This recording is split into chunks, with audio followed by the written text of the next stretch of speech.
li Bakur û Rojhilatê Sûriyê ji bo zarokan projeyên pêşerojeka ronî tê danîn. Xebateke sereke jî dayîna ziman e.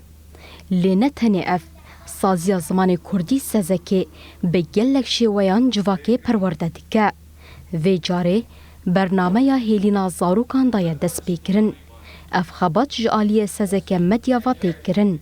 Ji beriya 4 mehan ve amedekariya vê bernameyê hatiye kirin û di 15 gulana sala 2025 dest bi weşanê kirine. Ev xebat bi taybet ji bo zarokên pêşdibistan ji temenê 3 heya 6 salî ye. Navê min Denîr Mihemed e. Hêlîna zaroka gelekî xweş e. Emrê me 6 e. Em li vê dielîmin tîpa, lîstoka, em gelekî ji vir hez dikin.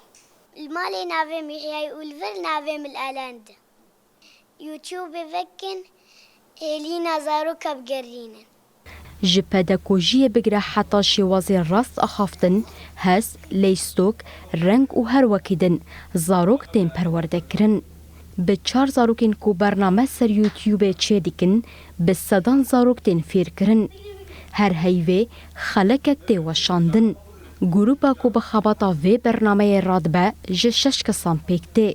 Ew diwarê amadekirina naveroka bernamê, teknîk û dekor da alîkarin. بناوی سازکی من زاروک ما باشک نود مدیا خواهد واقعی دفکر به برنامه که بناوی هلینا زاروکا آرمانجا ماجر هین کرنا زاروکایا نها زاروک توری وی هین بکی تبیجی ورا وی که هین ببا راست هین نبی دبی باوی کی نراست راست زاروکا هین بکن بریالیستیکه زاروکش خبر وی هینی رنگابه هینی تیپابه و هینی مجارین جور بجور ببی کشان نوی هر هفته جاره کیم کشانیت کن و وشانویجی هر مهجارکی تی وشاندن.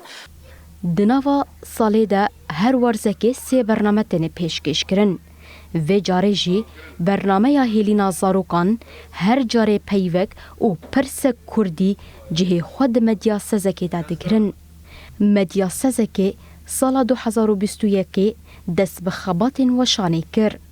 Di nava 5 salan de dikaribû gelek bernameyên wêjeyî, zanistî, dîrok û çîrok pêşkêş bike.